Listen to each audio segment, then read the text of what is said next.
you really focus a lot, it seems, on encouraging other human beings to witness themselves as they truly are. And it sounds a lot like an act of love. And I don't know if anybody can debate what the most powerful medicine is if we were to theorize or say that love was the most potent medicine that lives. Can you talk a little bit about love and how that pertains to your work, but also just in your maybe even your personal and professional life? What does love have to do with it? Does love have any role in your life experience? You quiet me because your question is so important. But many have ventured to describe what love is from, for instance, in his many writings about love. What is this aspect that we deal with? But it's everything. It's when you don't look at the world as separate. You know, it's very interesting because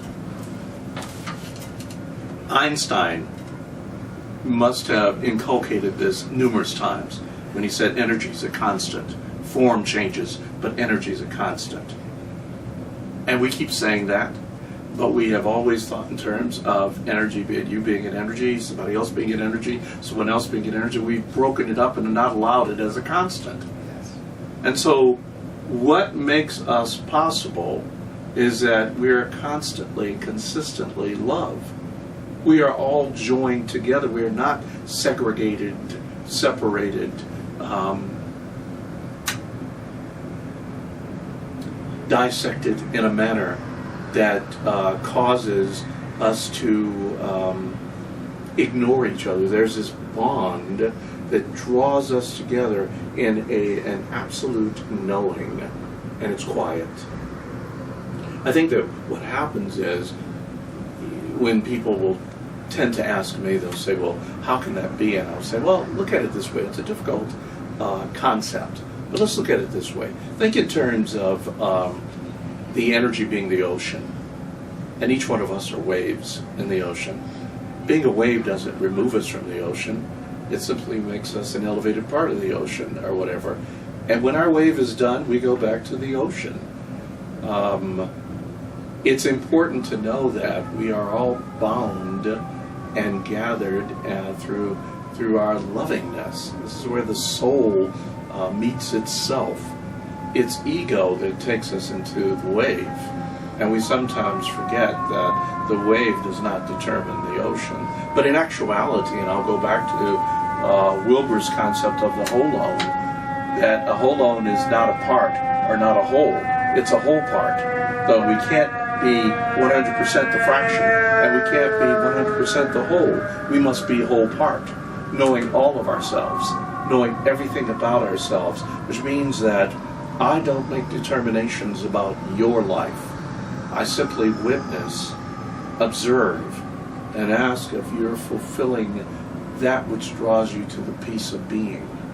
The peace of being. My dominance interferes when I say I have the right way of doing it. So I have what's called intellectual capacity of being instead of a loving, harmonious aspect of being, which lets me be a part of it all without dominance.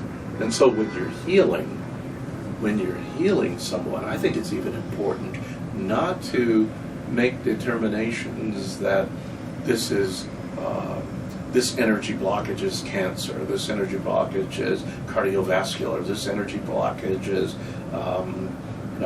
cerebral or whatever, like in a cerebral accident, but that there is something interfering with flow. And flow is love.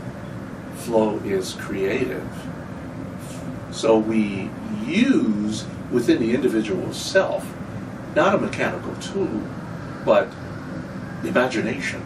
Because imagination, as Einstein referred to, gives shape, form, and color to unformed mental energy. And that imagination is how we co-create with the divine. And when you co-create with the divine, you stand in love. Because in evil, evil is separated, isolating itself from the love. Isolating itself from the love.